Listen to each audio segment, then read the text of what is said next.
In this video, we are going to show you how to set up an FAQ widget in Elfsight. If you want to set up an FAQ widget for your website using Elfsight, all you need to do is log in. And once you've logged in and you're on the elfsight.com homepage, go hover your mouse here on the widgets option like so, right?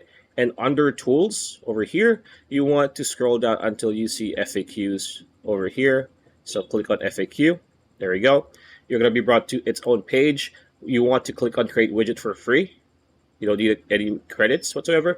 And here you can select the template for your FAQ, right? You can do search in FAQ, accordion, categories, simple FAQ, so on and so forth. We're just going to choose simple FAQ for example, and then scroll down until you see this button, this green button that says continue with this template. Doing so will bring you the editor. So here you can actually customize your FAQ button or, widget however you want, from the content to the layout and its appearance, color, font, whatsoever. After that, click on the green button again. It's now going to say add to website for free, and you will be good to go. So pretty much it. That's a video. Hope you liked it. Like, comment, share, subscribe, ring that bell icon. We'll see you on the next video.